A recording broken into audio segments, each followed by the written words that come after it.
Хайырлы кич, эфирда безнең республика, безнең гамәл тапшыруы. Тагын бер атнадан уку башлана. 1 сентябрьдән Россиянең мәгариф системасына бер төркем үзгәрешләр керәчәк. Бу программаларга, дәреслекләргә, тәрбия мәсьәләләренә кагылачак. Татарстанның мәгариф өлкәсе яңа уку елын кискен кадрлар кытлыгы белән каршылый. Узган атнада укытучыларның август киңәшмәсендә министр әйтүенчә, безнең мәктәпләргә 2000 укытучы җитми. Казанга якын урнашкан районнарда мәктәпләр дә җитәрлек түгел. Кайбер белем йортлары пландагыдан 2 тапкыр күбрәк бала кабул итәргә мәҗбүр. Алдагы 1 сәгатьтә без студиябыз кунаклары белән шушы мәсьәләләр, яңа дәресләр, уку программалары һәм яңалыклар турында сөйләшәчәкбез. Студиябыз кунаклары: Рима Атлас кызы Ратникова, Бердәм Россия партиясенең Татарстан бүлеге сәркатибе урынбасары. Хәерле кич, исәнмесез. Минзәлия Захри кызы Закирова, Татарстан мәгариф һәм фән министрының урынбасары. Исәнмесез. Хәерле кич. Рәис Габсәләм улы Нәҗипов, Менделеевск районы мәгариф идарәсе җитәкчесе. Хәерле кич. Лилия Яхди кызы Хабибуллина, Мөслим районы мәгариф идарәсе җитәкчесе. Хәерле кичләр. Исәнмесез? Рәмзия Кәрим кызы Муллахмәтова, 50 елдан артык мәктәптә балаларга белем бирүче остаз, Татарстанның ат казанган укытучысы. Хәерле кич. Хәерле кич һәм студиябыз кунаклары, безнең әле менә яңа эш башлап җибәрүче укытучылар, мәктәп директорлары. Без тапшыру барышында әңгәмәләр корырбыз, танышырбыз, башлыйбыз.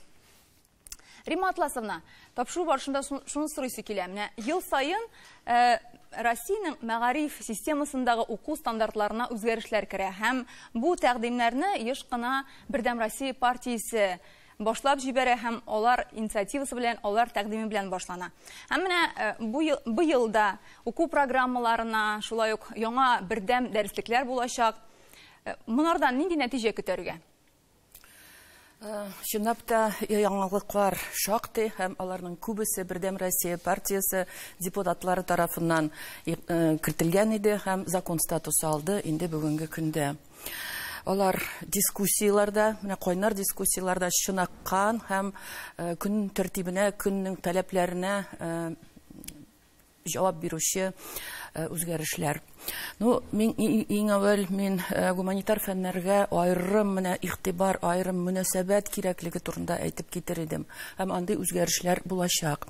Бердәм Россия балаларның тормышка карашын, кыйммәтләрен, менә тормыш кыйммәтләрен формалаштыруга катнашучы һәм беренче чиратта менә гуманитар предметларга игътибар турында, күбәйтү турында әйтеп килде һәм мондай үзгәрешләр булачак. Чөнки алар менә илебезнең күп милләтле халкын берләштерүне өйрәтүче фәннәр турында сүз алып барам.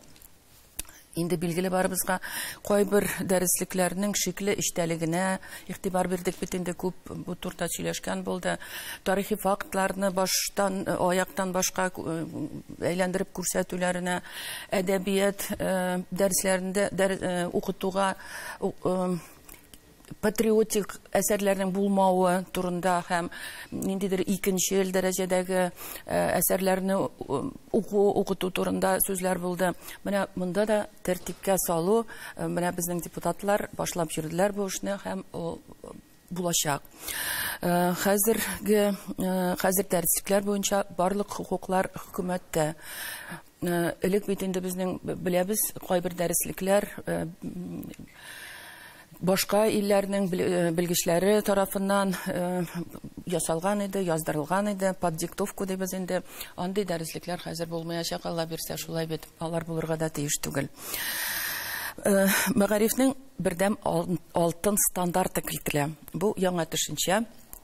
Әле нәрсә икәнен бәлки мәктәпләрдә белеп тә бетермиләрдер, чөнки аны инде чынлап торып аякка бастырырга кирәк, кертергә кирәк. Бу мәктәпнең балага кайда гына урнашмасын бу бала, мәктәп кайда гына укымасын бу бала, зур мәктәптәме, авылдамы, шәһәрдәме, менә билгеле бер дәрәҗәдә, шундый бер дәрәҗә билгеләнгән дәрәҗәдән түбәнрәк белем бирергә ярамавын аңлата, күрсәтә. Һәм алтын стандарт мәгариф турында законына кертелде. Ну, ничек буласын, әле миңа калса тагын сөйләшергә дә кирәк, уйлашырга да кирәк. Алтын турында әйткәч, көмеш турында да әйтәсе килә, хәзер көмеш медальләр була бит инде хәзер. Менә мин үзем 50 ел элек мәктәпне тәмамлаган идем. Һәм минем аттестатта бер дүртлем бар иде, ул химия дәресеннән. Һәм миңа бернинди медаль бирмәделәр, әлбәттә, анда алтын медальгә юк иде инде анда хокукым, көмеш медальләр юк иде. Миңа калса, бу күңелле хәбәр. Алга барабыз. Ниһаять, укучыларның хезмәт тәрбиясе, мәҗбүри, обязательное трудовое воспитание законлаштырылды. Бердәм Россия тәкъдиме булса, бәлки кемгәдер ошамыйдыр да бу, чөнки балаларның хукуклары мәктәптә бер нәрсә эшләргә тиеш түгел дигән күп еллар бит менә алга сөрелде шушы фикер. Но безнең балалар шул менә көнбатыш кыйммәтләренә ияреп, эшкә өйрәнмичә, бер нәрсә эшли белмичә, шундай соры кортлар дисәм инде ямсыз яңгырар. Шундай иркәләнеп, үсеп, менә шундай балалар, шундай буын үсте бит инде беләбез. Хәзер улымнан сорыйм, улым 1нче класста, 17 яшьтә хәзер. Син мәйтәм, ничек карыйсың? Мәктәптә кар көрәргә дисәләр, барасыңмы? Барам, ди. Ул уңай карый. Миңа калса инде ул яхшы матур итеп кирип китәргә тиеш.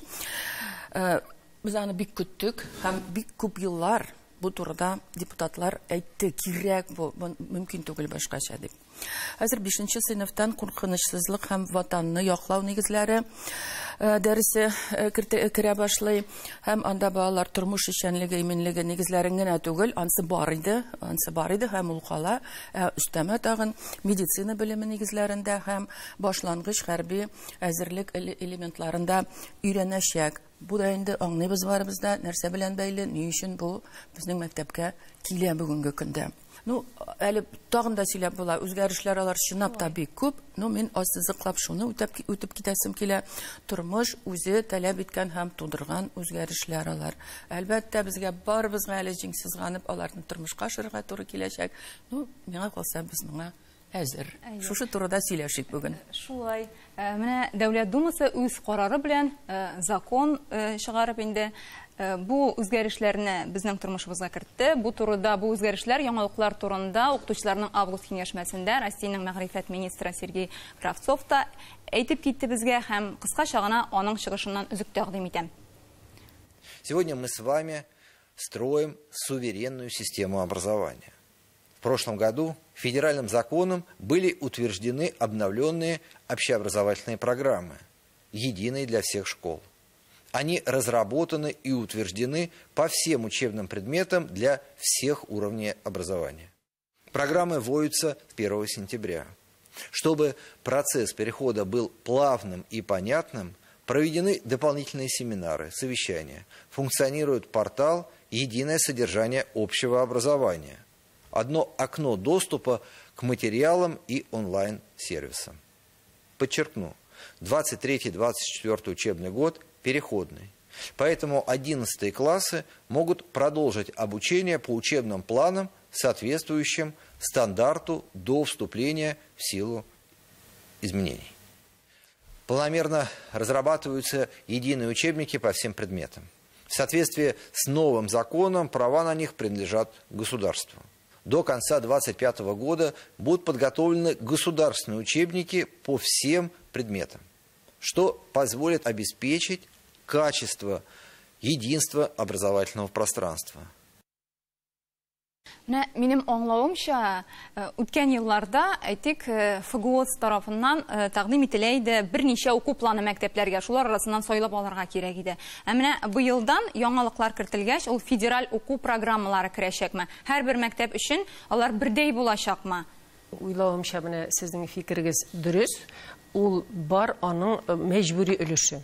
Һәрбер мәктәптә дә ул федераль укыту программасы төзеләчәк һәм федераль укыту программасы ичендә анда укыту планнары да, анда тәрбия программасында, анда bütün барлык төп документлар шушы мәктәпнең шушы бердәм программасы ичендә каралган. Менә Сергей Сергеевичның чыгышы буенча аңлагансыздыр инде, бүгенге көндә Россия күләмендә бердәм укыту эчтәлек даирәсе булдырыла. Бу безнең барыбыз өчен көтелгән сорауларның шишелеше. Мин Римма Атласының әйткәннән хуплап тагын шушыны әйтәсем килә. Без бит моны көттек. Безнең балабыз бүген кайсы җирлектә укуына карамастан, Россиянең кайсы шәһәрендә, кайсы төбәгенә укуына карамастан, ул бердәм укыту иштәлеген алырга тиеш. Һәм бер дәрәҗәдә, инде бер күләмдә, бер дәрәҗәдә һәм бердәм укыту әсбаплары безнең булырга тиеш. Бүгенге көндә Римма атласында әйткән ничә вариант китаплар ул бит инде укытучыларны да алҗытты дип әйтергә була. Бүгенге көндә менә шушы безнең бердәм укыту иштәлек даирәсен булдыру, ул безнең бөтен укытучыларыбыз һәм мәктәп җитәкчеләре бигрәк тә аны хуплыйлар. Без моның өстендә бу уку елында бит инде күп кенә семинарларда аларны карадык. Юкка гына без август киңәшмәсе эчендә тагын 8 секцияны оештырып, һәрбер секцияда бу мәсьәләләрне җентекләп карауны, сөйләшүне оештырмадык. Чөнки нинди генә үзгәреш булмасын, әгәр без укытучының, җитәкченең уй фикерләү дәрәҗәсен, аның уй фикерләү юнәлешен үзгәртмәбез икән, бу үзгәрешләрне гамәлгә ашыру мөмкин түгел. Шуңа күрә иң беренче без башладык үзебезнең укытучыларыбыздан һәм мәктәп җитәкчеләреннән, мәгариф идарәләре башлыкларыннан. Аңлашылды. Димәк, менә монда күчеш чорда булырга тиештер бит әле. 2 ел дип беләм мин. Менә әзерме мәктәп коллективлары, әзерме бу үзгәрешләргә? Әлбәттә әзер. Әлбәттә әзер. Бу яңалыклар бит инде алдан безгә һәрвакыт аңлатылып килде. Мәктәпләр аның эштәлеген инде эшләү дәрәҗәсендә, эшләп бетерү дәрәҗәсендә иделәр инде. Менә ноктаны без куеп бетердек дип әйтик инде. Рәхмәт. Рәис Капсанович, ничек уйлыйсыз? Менә чыннан да безнең бит инде төрле мәктәпләр бар, әйтик, менә башкалада, авылларда, мөмкинчелекләре дә төрле дип әйтим.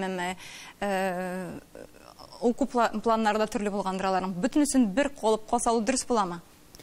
Мин уйлыйм, бер калыпка салу дөрес буламы, булмый дип бүген сөйләшү үзе дөрес түгел. Бер калыпка салу кирәк иде. Чөнки безнең илебезнең тарихы шуның белән бәйле. Без бердәм программаларда укып өйрәндек. Ул программалар безгә зур үсешләр яуларга мөмкинлек бирде. Һәм бүгенге программаларда мәҗбүри өлешне үзләштергәннән соң булар безнең балаларга яңадан тирәнтен белемнәрне арттырып бирергә мөмкин бирәчәк. Яңадан безгә балаларга өстәмә белем бирергә мөмкинлек бирәчәк. Һәм иң яхшысы без хуплап алган әйбер, мин әйтәрем, бу федераль стандарттагы үзгәрешләр, алар барсы да укытучыны, алар көндәлек кәгазь эшеннән арындырып, ниһаять чынлап белемнең сыйфаты белән шөгыльләнергә мәҗбүр итә. Һәм бу юнәлешне бар тик хупларга гына кирәк. Аннан соң менә тагын бер яңалык, ул безнең мәктәпләрдә бар иде инде, әйтик, менә 6-нчы сыйныфтан булачак һөнәреңне алдан сайлау, әзерлек курслары булачак. Без узган ел нәкъ шушы студиядә, шушы вакытта мәктәпкә әзерлек турында тапшыру эшләгәндә, без ул вакытта әйткән идек. Менә 5-нче, 6-нчы сыйныфтан сайларга кирәк инде булачак һөнәреңне дип әйме. Менә бу юлы инде ул теге яңалык формасында, мәгариф системасында мәктәпләргә дә керәчәк, әйме. Димәк, без сөйләшкән сүзләр тормышка бара-бара бердә. Шулай, әйе. Менә безнең мәктәпләрдә әзерме безнең мәктәпләр аларга? Менә ул бит әле өстәмә ниндидер яңа җиһазлар булдырдыр, класслар ясаудыр яңа. Алар мәктәп кысаларында гына түгел, экскурсиялар кысаларында, төрле шәһәрләргә барып, һәм төрле профессия һөнәрене, төрле профессия кешеләре белән аралашып, бу белемнәрен үзләштерә, бу белемне алалар. Бу сыйныф сәгатьләре. Моны аерым фән итеп кертелми бит ул. Ул сыйныф сәгатьләре кысаларында өстәмә кертелә торган. Моның әлбәттә стандарты бар. Аның дәүләт стандарты бар. Профессиональ белем бирү стандарты дип атала. Ул дөрестән дә быел 1 сентябрьдән бу программа гамәлгә керә. Бу федераль программа. Федераль программа буенча безнең мәктәптәге укытучыларыбызны, бигрәк тә инде сыйныф җитәкчеләребезне әзерлек курсларында булар турында аңлатылды, эш алып барыла. Бу дәресләрне мәктәптән тыш башка җирлекләрдә үткәрү кулайрак күренә. Кулайрак булачак һәм бала үзенә ошаган һөнәрне ул инде өлкән сыйныфка бара таба үзен әти-әнисе белән бергәләп аралашып дип әйтергә кирәк, үз һөнәрен сайлап алу мөмкинлеге була. Менә шуның турында сүз бара. Балалар өчен дә бик мөһим бу. Һәм дәүләт өчен гомумән мөһим. Дәүләт өчен. Минемчә менә предприятиеләр үзләре дә активлашырга тиеш. Кадрларга кытлыгып яшәгәннәре бигрәк тә мәктәпкә килеп, әйдәгез әле безнең һөнәрләрендә күрсәтик дип үзләре тәкъдим итәргә тиеш. Һәм шулай булыр да инде. Бүгенге көндә без кайсы гына тармакны алмыйк, шул тармакта безнең кадрлар кытлыгы. Шуңа күрә безнең балаларыбызның һәр яклап белемен арттырырга, аларны җәмгыять өчен файдалы тармакларга җәлеп итәргә, алга таба укытырга, һөнәри белем бирергә һәм аларның үзебезнең производство тармакларына кайтарырга һәм аларның анда эшкә урнашуын тәэмин итәргә. Бу безнең бөтен җәмгыятьчелегебез өстендә торган шушы бурыч. Аннан соң тагын бер яңалык, менә мәктәп театрлары, спорт секцияләре дип әйтәбез бит инде, алар безнең мәктәпләрдә булай да бар иде. Һәм менә август киңәшмәсендә министр әйтеп үткәнчә, тагын менә бу азаккы ел эчендә меңләп мәктәп театры ачылды дип әйтте ул. Менә кайсы мәктәпләрдә әле безнең театрлар юк. Менә Ләйсән Фәритовна, сезнең бармы сезнең авыл мәктәбендә театрыгыз бармы, спорт секциясе эшлидер инде? Ничек? 2011 елдан бирле мәктәбебездә театр түгәрәге эшләп килә, яшь артист дип атала ул. Без инде бу театрларга игътибар артканга бик сөендек кенә. Чөнки моңарчы ул спектакльләрне куя идек, аның беркемгә дә кирәге юк иде. Менә мәсәлән, шуның хәтлек бу коллектив безнең район һәм республика конкурсларында урыннар яулап килә. Җитәкчесе шуның хәтлек оста кеше, педагог, һәр елның үзенең темасына туры китереп спектакльне сайлый белә. Мәсәлән, 2011 елда Туган телләр елы уңаеннан Туфан Миңнуллинның Акбай һәм Сарык малае спектаклен тәкъдим иттек. Мизәлия Загрина хәтерләсәгез, ул елны август республика укытучылар киңәшмәсе Балташ районында үтте һәм бу спектакльне укытучыларга тәкъдим иттек. Туфан Миңнуллина да шуның кадәр туган телне саклау мәсьәләсен матур итеп китереп куя. Бу инде шуның хәтлек урынлы, шуның хәтлек отышлы килеп чыкты. Узган ел мәсәлән Галимҗан Гыйльмановның Обырлы карчык әбием спектаклен тәкъдим иттеләр. Бу спектакль безнең Сәйяр фестивалендә Өметле киләчәк номинациясендә урын яулады. Уку елы ахырында bütün балалар белән бергә Галимҗан Гыйльманов белән очрашу үткәрдек. Демәк, сездә яратып кабул ителә, укучылар теләп йөри. Кем укыта? Кем театр түгәрәген алып бара? Укытучы ул, профессиясе буенча режиссер да культура работнигы түгел, ләкин ул шуның хәтлек оста профессионал, шуның хәтлек профессионал дәрәҗәдә шушы спектакльләрне куя. Менә автор Галимҗан Гыйльманов да зур бәя куеп китте. Менә карагыз әле, без бит инде бу мәктәп театрын оештырып, бар баланда шул һөнәри актер һөнәренә юнәлештәбез дигән сүз түгел. Актер була алмый, артист була алмый бөтен бала. Нинди сыйфатлар бирә ул бала өчен? Менә нигә кирәк ул? Ремонтласыны беләсезме? Менә монда йөри торган укучылар күзгә күренеп, алар театр юнәлешендә генә түгел, башка юнәлештә дә үсәләр. Баланың үз-үзенә ышанычы арта. Ул сәхнәгә менеп, үз-үзен күрсәткәч, башка өлкәдә дә ул уку булмасын, ул бүтән өлкә булмасын, ул үз-үзенә ышанып, ул олимпиадада да урын ала ул бала. Ул бүтән өлкәдә дә үзен таба, үзен күрә, ачыла. Шәхес буларак ачыла.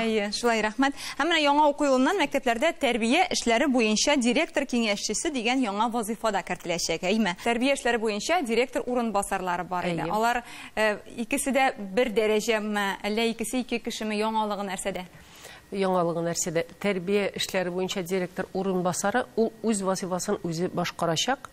Бүгенге көндә, менә әгәр без Совет чорындагы мәктәпне исәпкә алсак, исебезгә төшерсәк, ул вакыттагы пионер вожатыларны хәтерлисезме?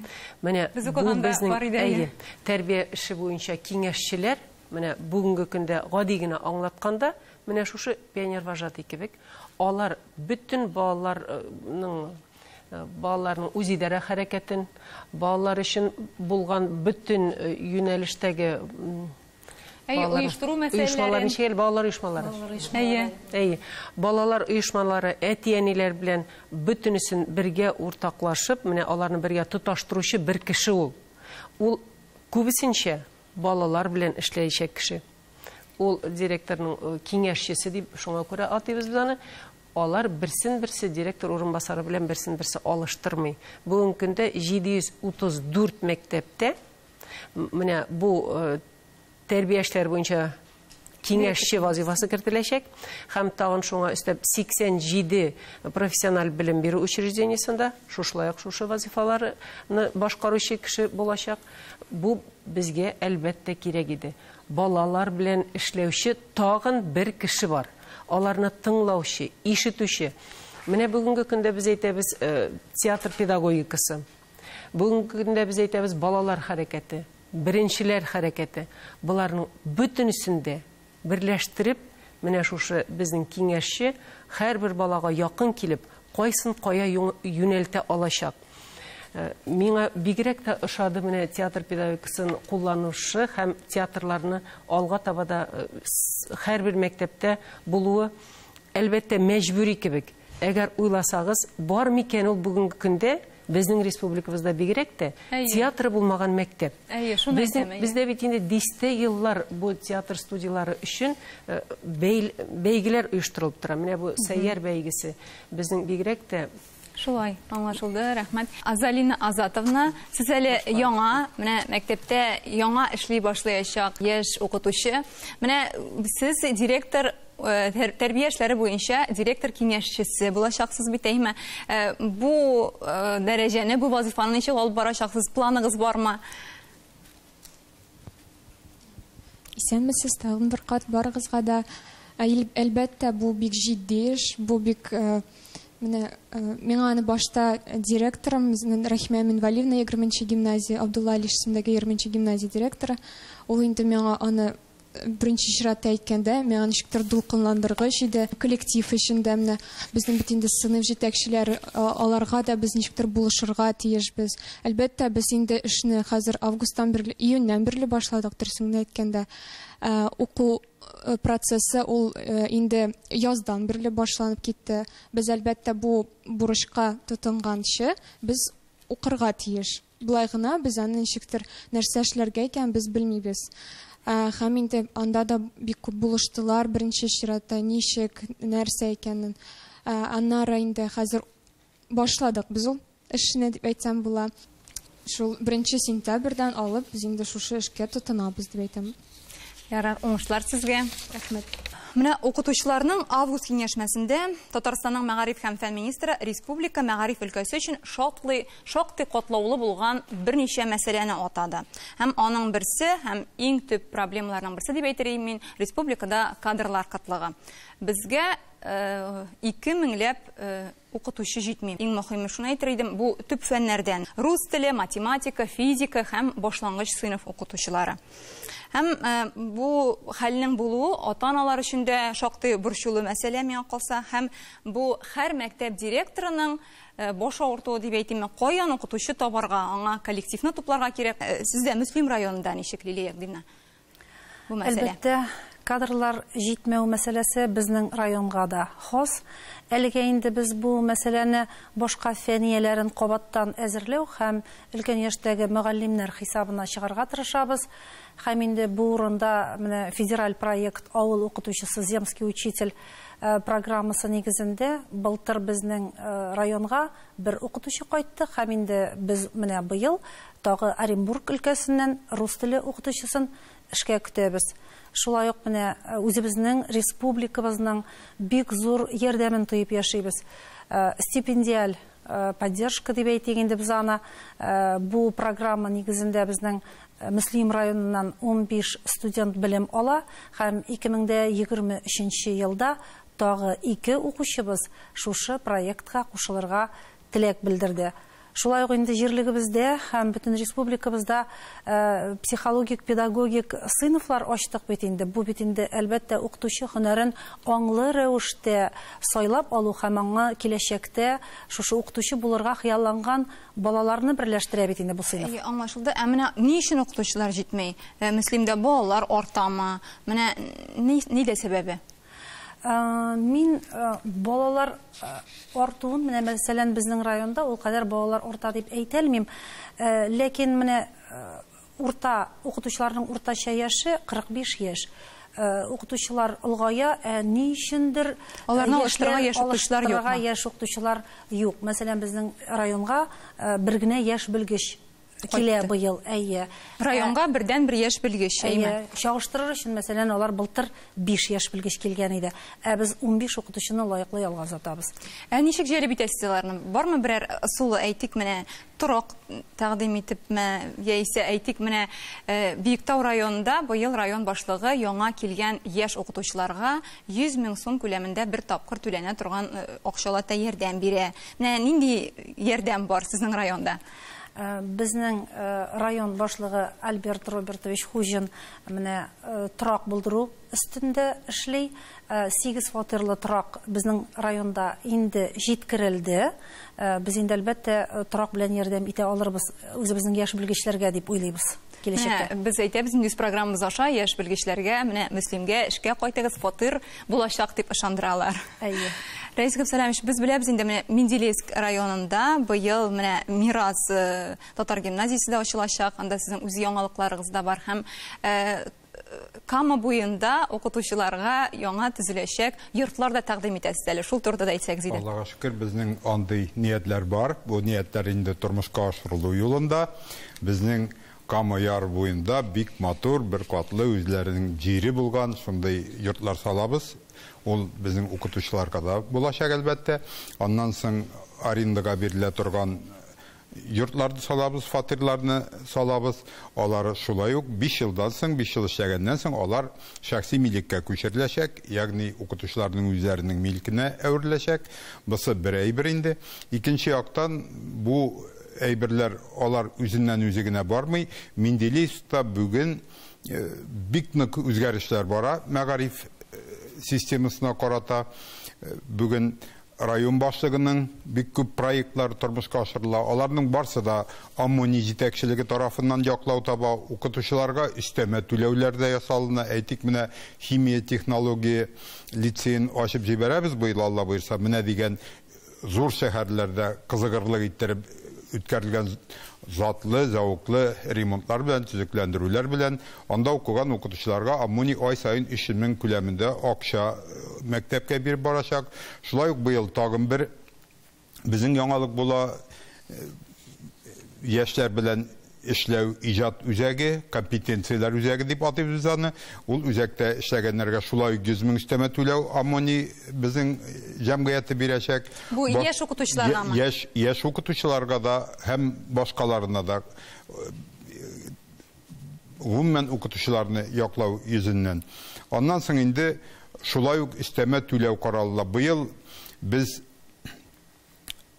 Яршаллы шәһәренең педагогия университеты белән килешү төздек. Аннан 4-нче курсын тәмамлаган студентларны үзебезгә практикага да йөртәчәкбез. Бер 15-20 ләп студентны алып бару турында менә безнең сөйләшүләр инде тиешле нәтиҗәгә килергә тора. Biz аларны алып киләбез, алар бездә практикында узачаклар, алар бездә укытачаклар да, без аларга хезмәт хакында түлибез һәм инде өстәмә түләүдә 30%-ка якын өстәмә түләүендә карыйбыз. Киләсе елга шушы льготларны кулланып, без яңадан шушы торакларны аларга бирү мәсьәләләрен хәл итәчәкбез башка әйберләрдә. Әзгә сездә ничә укытучы, сезгә ничә укытучы килә быел яшьләр? Һәм күпме кирәк? Быел безгә укытучылар килә, 5 укытучы килә нигездә Алабугада, Чаллы педагогия университетыннан һәм педагогия көллиятеннән тәмамлаган укытучылар, яшь укытучылар киләләр һәм инде әйткәнемчә бер 15 ләп укытучыны без 4-нче сыйныф 4-нче курс студентлары арасыннан яшьләрне сайлап алып, менә аларны үзебез аларга ұстаздар біркетіп, біргелеп, педагогия университеті эшләрбез дип ниятлибез. Тапшыруыбызның кыл уртасы җитте һәм без рекламага бүленәбез. Безнең белән калыгыз.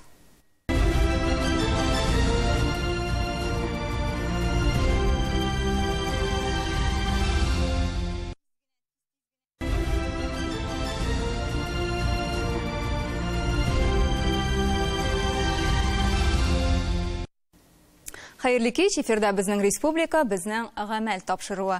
Бүген без яңа уку елыннан мәгариф өлкәсендә булган яңалыклар һәм проблемалы мәсьәләләр турында сөйләшәбез. Һәм шушы вакыт килеп җитте, без студиябезгә менә яңа уку елыннан беренче хезмәт юлын башлап җибәрүче яшь укытучыларыбызны чакырдык. Хәзер сезнең белән сөйләшеп, аралашып аласыбыз килә. Һәм Зәлия сүзне сездән башлыйк. Менә бу яңа уку елы сезнең өчен бит инде шундый яңа статуста башлана. Сез укытучы буласыз һәм менә нинди тәэсирләр, әзермесез дәрес бирергә? Хәерле кич, исәнмесез. Әйе, әлбәттә, 1 сентябрь көнне килеп җитүе үзе турында сиздерә башлады. Гәрчә үзем инде 2021 елдан мәктәптә, Арча районы Лесоз мәктәбендә укыта башласам да, һәр елны 1 сентябрьне барыбер ниндидер дулкынлану һәм шулай шатлык хисе белән көтеп алам. Ул да булса, әлбәттә, ул уку-укыту программасы эше, теге зур эш булып торса да, үзеңнең укучыларыңны, балаларыңны сагынып килү, аларны күрү теләге, әлеге авырлыкларны каплый да куя. Шуңа күрә менә әлеге балаларны күрү теләге киләсе уку елына атларга зур стимул булып тора дип әйтәрем мин. Сез моңарчы практика үткән идегез мәктәпләрдә?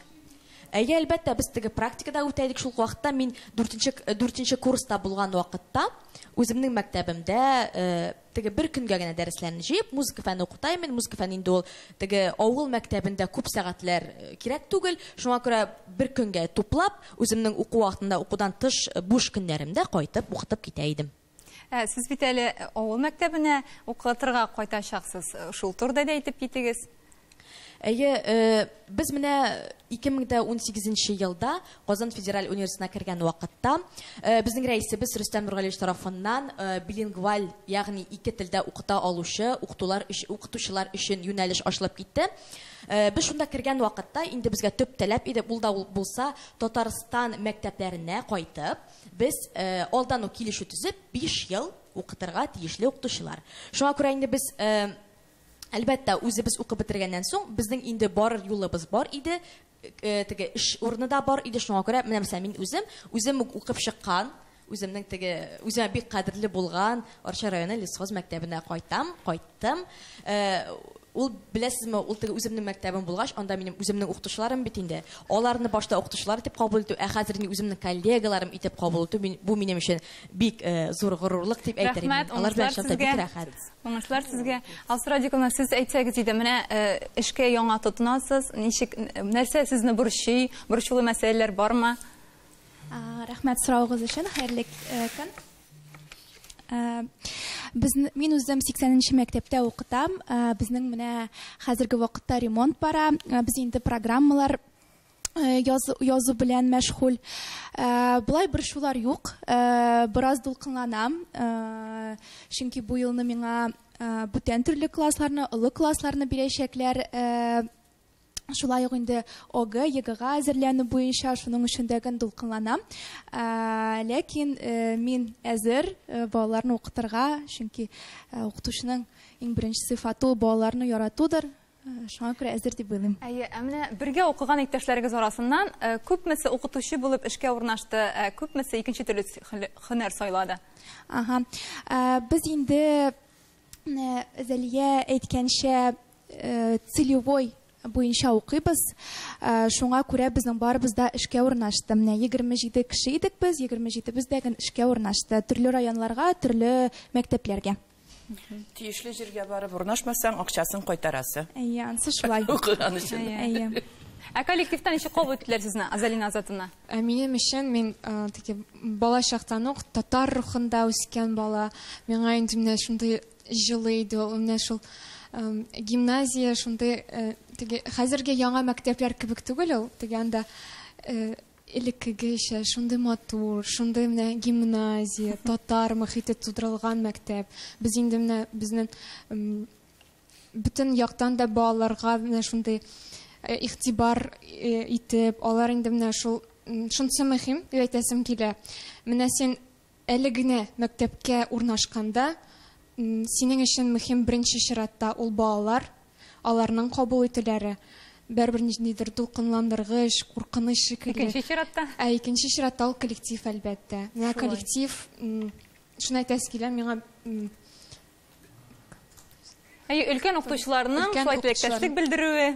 Әлбәттә, ул бик яхшы иде, һәм аларның дәресләренә дә кереп, аларны ничек аларда ничегрәк икәнен, балалар үзен ничек тоталар икәнен, ул менә рәхәт иде. Һәм инде безнең минем завуч, ул минем предметны курирует әйтсәм килә инде. Ул да миңа бик шундый булышты шушы мәсьәләдә. Менә быел Үшінші чиратта әле тияниләр бар. Алар белән эшләүдә бик авыр бүген. Уртак тел табу алар белән. Балалар өчен бергәләшеп эшләү җиңел түгел. Монда аңлатырга, бик күп аңлату эшләре алып барырга туры киләчәк. Менә Татарстан буйлап быел 800 яшь укытучы хезмәт юлын менә мәктәпләрдә башлаячак. Һәм Рәмзә Кәримовна, сездән сорыйсы килә. Сез бит инде безнең 50 елдан артык мәктәптә эшләгән кеше, остаз, әйме. Сез дә үз вакытыгызда шулай яшьләр кебек мәктәпкә килгән булгансыздыр. Менә яшь укытучыларны коллективта калдыруның рецепты бармы? Менә нәрсә? Алымы дип әйтим, үз ысулы. Үз ысулы иң беренче, син укытучы һөнәрен сайлагансың икән, үз фәнеңне һәм балаларны бик нык яратырга тиешсең. Менә шул вакытта син мәктәптә кала аласың. Ул уйларга мөмкин, дәреснең бөтенесе бер төрле булмый, классның бөтенесе бер төрле булмый. Дәрескә керәсең, бу дәресең бик яхшы.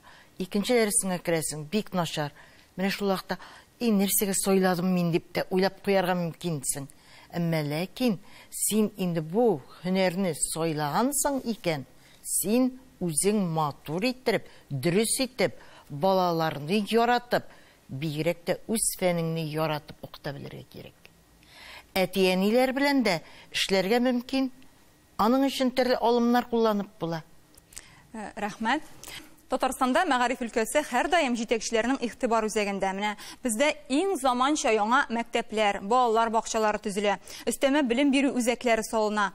Быел республикада 9500 балага исәпләнгән 11 мәктәп төзелә. Шуның бер мәктәп Казанда һәм 4 уку бинасы Казанда ачылачак. Шулай да, шуңа да карамастан, Казанда мәктәпләр әзәле. Балалар саны арта. Казанның кайбер мәктәпләрендә 15-шәр беренче сыйныф укучылар да бар. 15 беренче сыйныф ул инде анда алфавитның N санына кадәр класслар бар дигән сүз инде әйе.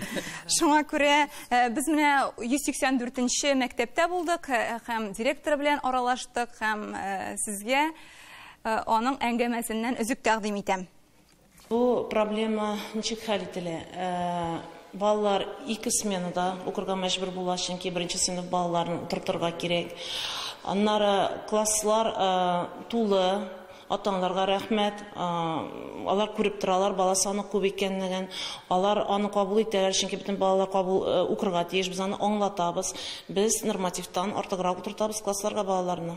25 бала укырга тиеш. Бүгенге көндә бу сыйныфта, менә бу кабинетка килә торган балалар 32. Шуның аркасында без 13 сыйныф ачабыз. Сыйныфлар 30дан артык балалар утырачак. 13 сыйныфка укытучылар арасында безнең 5 укытучы икенче нагрузканы алып баралар. Аларның балалары мәҗбүр булачак укырга икенче сменага, ә беренче классларга. Без үз максатыбыз үз вакытында беренче сменада рәхәтләндереп укытырга.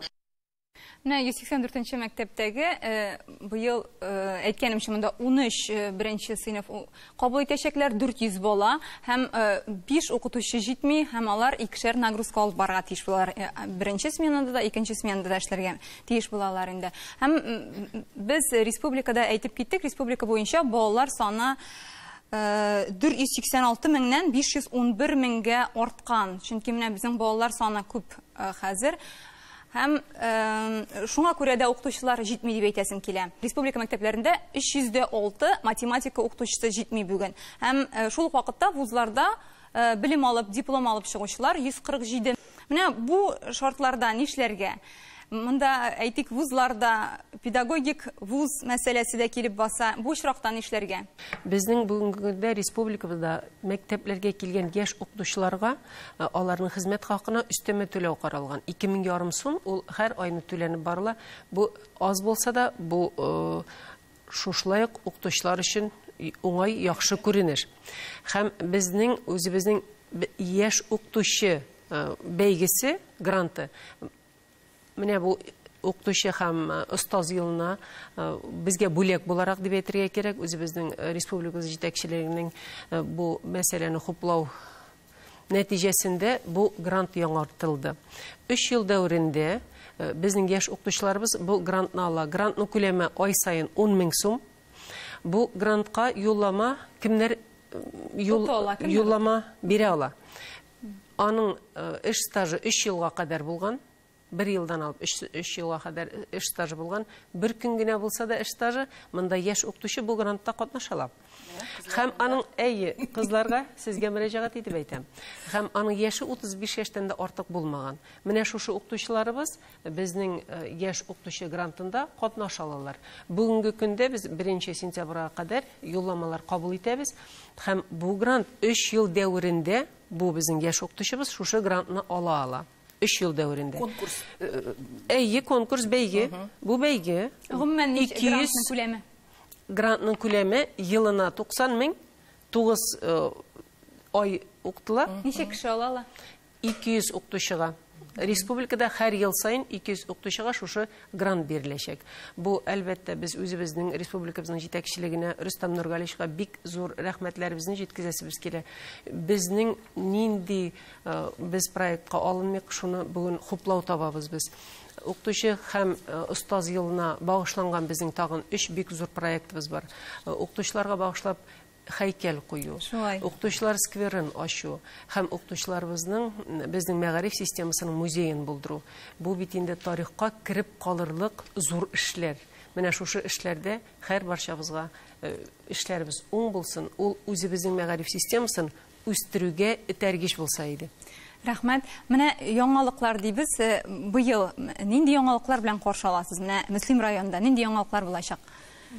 Без инде быелгы яңа уку елында медицина сыйныфы ачырбыз дибез. Мөслим гимназиясе базасында Казан дәүләт медицина университеты ректоры белән очраштык, килешү төзелде.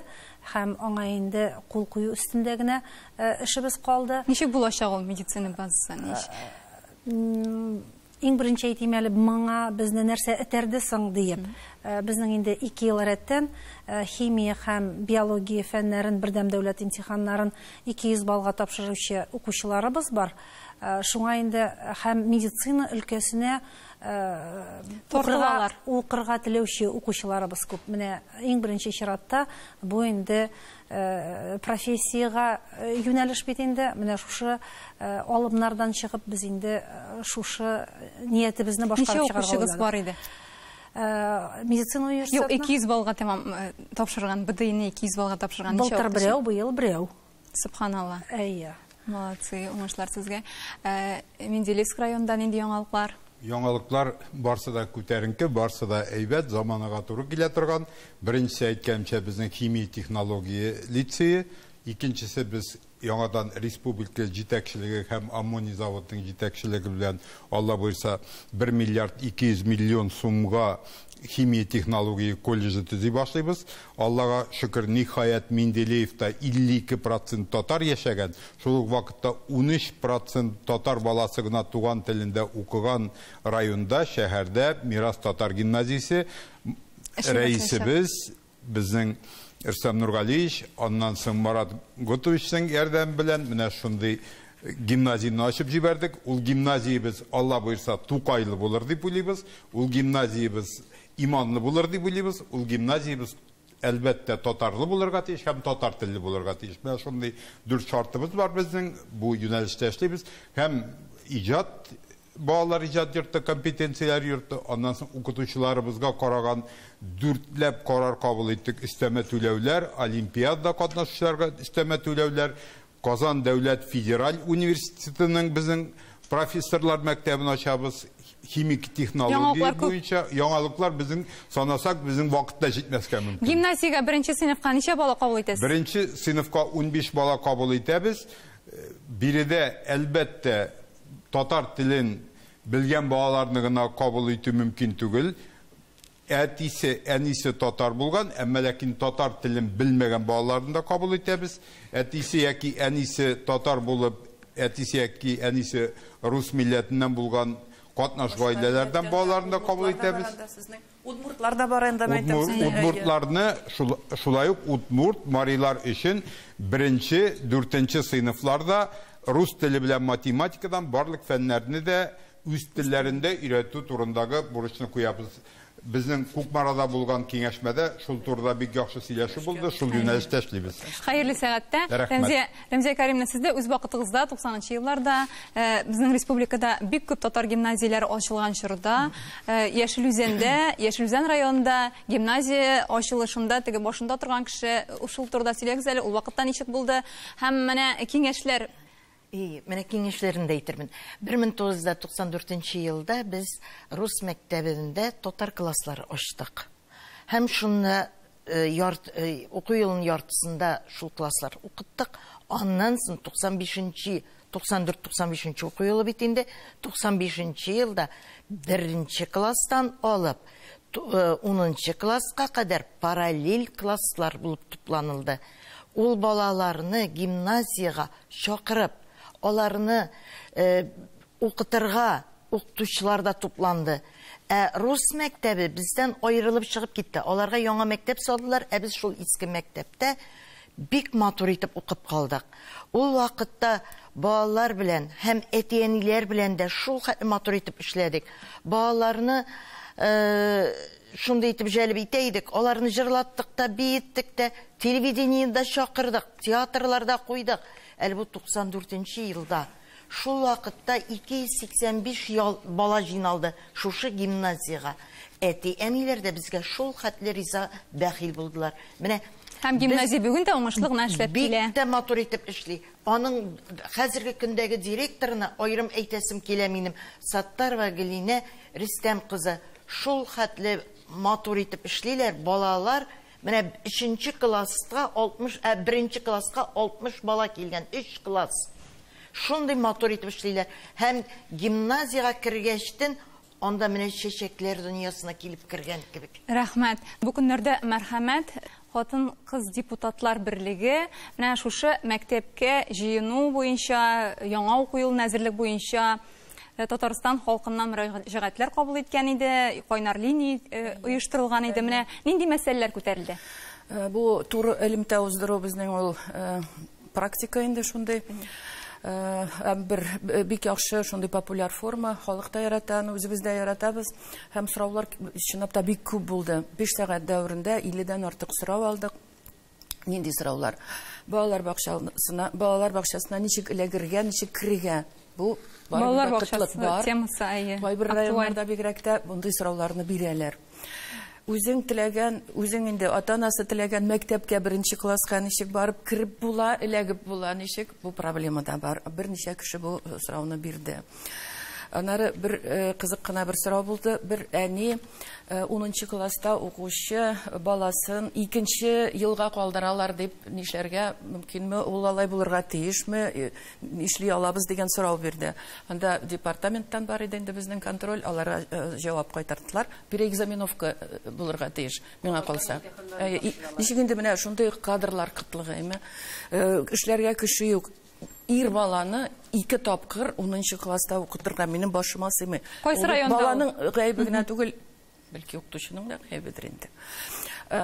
Инвалид балаларның әниләре, әтиләре шалтыратты бик күп. Алар гел актив була инде. Менә безнең нинди генә кайнар линия булмасын, алар барыбер шалтырата. Менә алардан күп булды сораулар, барысы менә 50дән артык кеше элемтәгә чыкты. Аңлаттык инде, җиңел сорауларны аңлатып бирдек. Менә барыбер дә мәгълүмат җитми. Күпме генә сөйләмибез, нинди генә масса күләм чаралары аша да, булай да социаль ширкәтләр аша барыбер кала сораулар. Алар сорыйлар, без җавап кайтарабыз. Ну, катлаулы сорауларны инде әлбәттә эшкә алдык, алар белән шөгыльләнәчәкбез.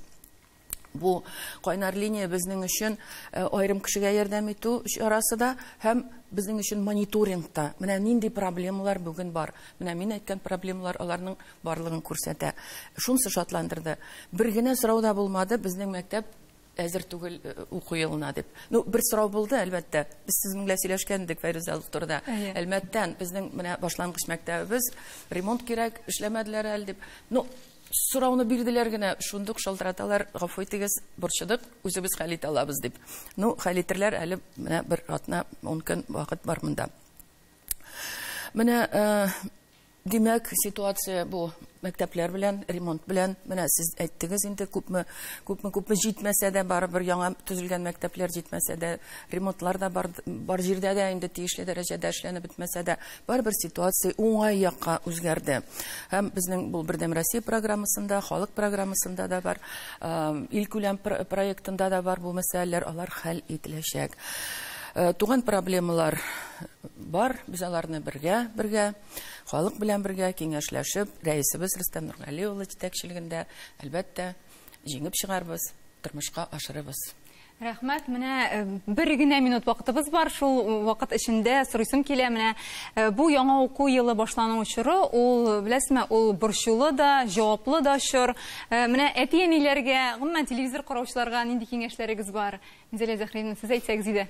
Иң мөһиме, барыбыз да сау-сәламәт булыйк. Балаларыбыз сау-сәламәт булсын, бәхетле язмышлар аларга насыйп итсен. Укытучыларыбыз сау-сәламәт булсын, әти-әниләребез сау-сәламәт булсын. Мин барыбызга да теләр идем, бары тик тыныч күк йөзе. Тыныч күк йөзе астында без нинди генә сорау булса да, аңа җавап та тапырбыз.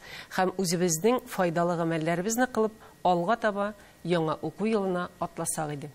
Рәхмәт. Рәис Хөсәнов, сез әйтсәгез иде. Балаларыбызга мәрхәмәтле булыйк дим, балаларыбызны яратыйк, балаларыбызга бик игътибарлы булыйк. Шул әйбер булса, безнең барсы да яхшы булачак. Шушы урында тапшырыбызны тәмамлыйбыз. Алдагы уку елы укучылар өчен дә, укытучылар өчен дә, әти-әниләр өчен дә уңышлы булсын дигән теләктә калабыз. Тапшырыбызда катнашкан кунакларыбызга бик зур рәхмәт әйтәбез. Исән-сау булыгыз. Киләсе очрашуларга кадәр.